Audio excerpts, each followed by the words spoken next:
Olá pessoal, tudo bem? Aqui é o professor André Santiago, continuando com o nosso programa sobre a história de Pernambuco. E falar da história de Pernambuco é falar também da escravidão e da luta das pessoas escravizadas por sua libertação. Nesse episódio, falaremos do Quilombo dos Palmares. Vamos lá?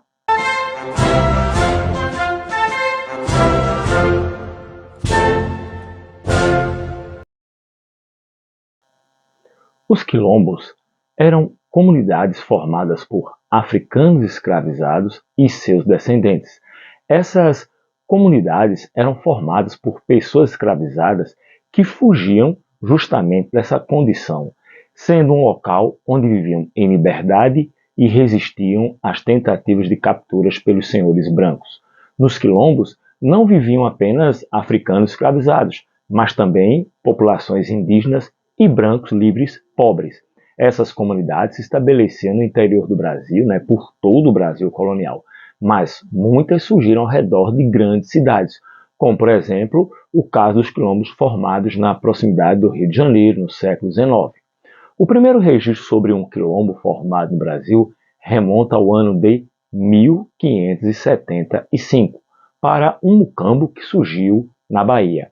A palavra quilombo tem origem nos termos quilombo, que é do quibundo, e o quilombo, que é da língua umbundo, estando presente também em outras línguas faladas ainda hoje por diversos povos bantus que habitam a região de Angola, na África Ocidental. Originalmente, a expressão designava apenas um lugar de pouso, de parada, utilizado por populações nômades ou em deslocamento.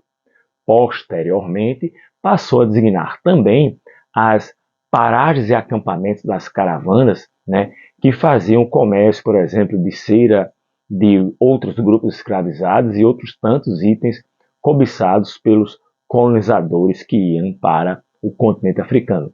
Significava também acampamento guerreiro, capital, povoação, união. Porém, foi só no Brasil que o termo quilombo ganhou o sentido de comunidade autônoma de pessoas escravizadas fugitivas. No caso do Quilombo dos Palmares, é como ficou conhecido, o maior quilombo que existiu na história da colonização do Brasil pelos portugueses. Foi também o maior quilombo de toda a América Latina e, no seu auge, segundo alguns documentos, chegou a concentrar a população de mais ou menos 20 mil pessoas. Resistiu às investidas, aos ataques de holandeses e portugueses durante todo o século XVII e acabou sendo destruído em 1694. Tornou-se o símbolo da luta e da resistência das pessoas escravizadas até hoje. O Quilombo dos Palmares desenvolveu-se na região da capitania de Pernambuco, mais precisamente na região onde atualmente está localizado o estado de Alagoas, que era dependente aí, como eu disse, da capitania de Pernambuco. O quilombo foi formado inicialmente por algumas dezenas de pessoas escravizadas fugidas de engenhos de Pernambuco que se estabeleceram na Serra da Barriga, na zona da mata em Alagoas, na atual Alagoas.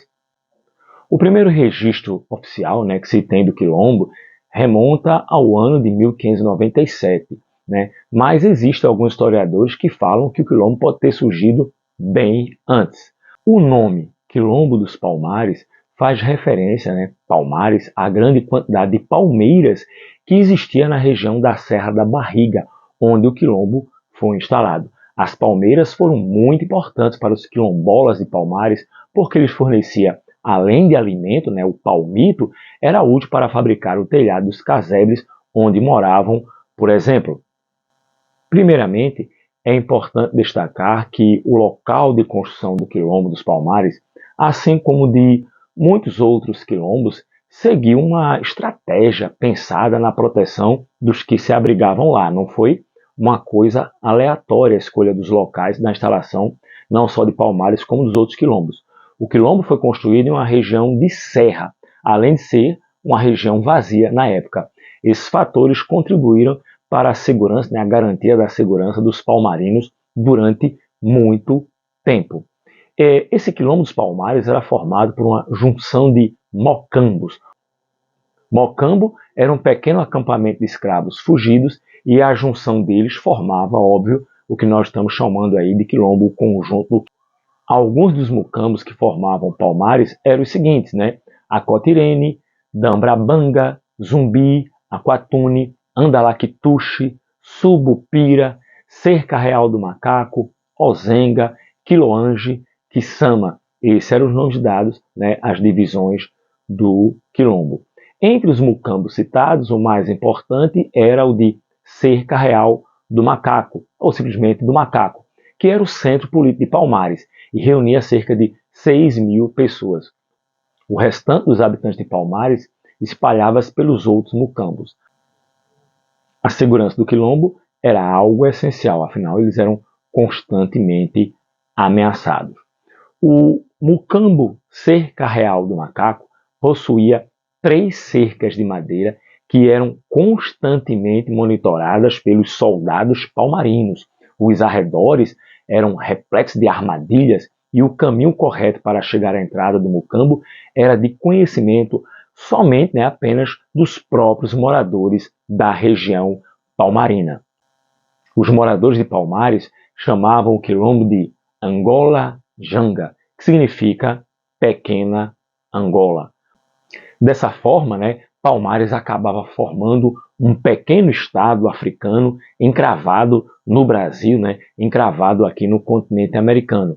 O quilombo manteve contato frequente com vilas que existiam na região sem moradores brancos. Isso foi uma característica comum a diferentes quilombos ao longo da história brasileira.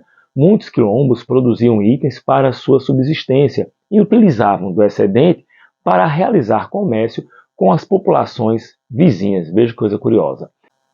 Da primeira menção de Palmares em 1597, como eu citei, até a sua destruição em 1694, passaram-se praticamente 100 anos, período no qual o quilombo resistiu aos ataques, né, de portugueses e holandeses. Os 2 grandes líderes desse quilombo foram Ganga Zumba, morto em condições misteriosas no final da década de 1670, e Zumbi, que liderou a resistência final e foi morto em uma emboscada em 1695.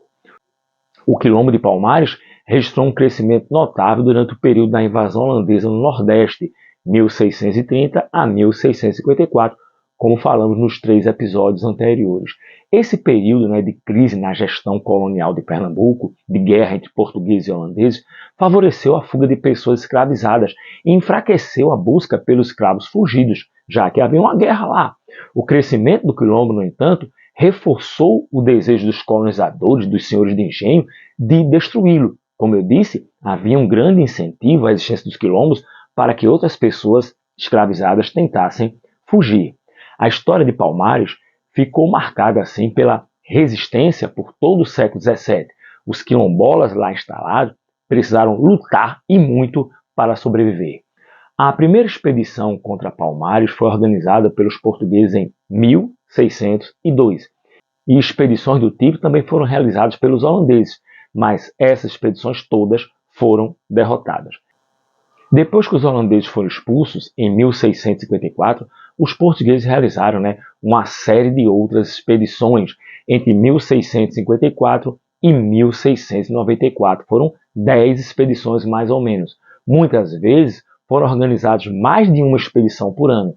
Todas essas, com exceção da última, foram todas derrotadas.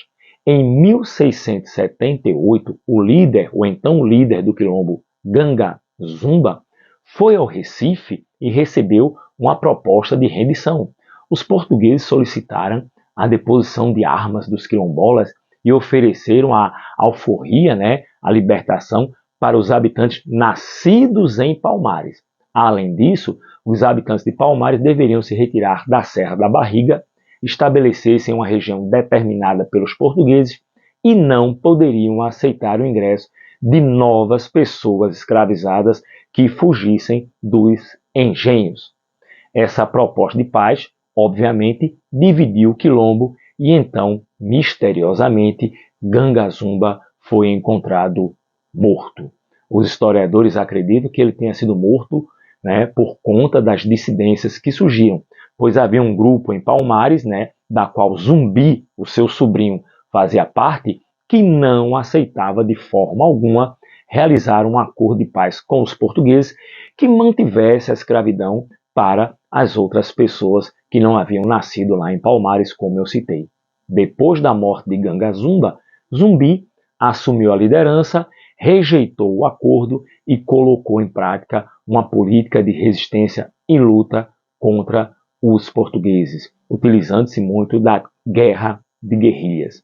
A expedição encarregada de dar combate a Palmares foi liderada pelo bandeirante paulista Domingos Jorge Velho, que esteve à frente, né, de inúmeras batalhas contra os quilombolas entre 1692 e 1694 e também por ser conhecido pelo preamento da população indígena do interior do Brasil.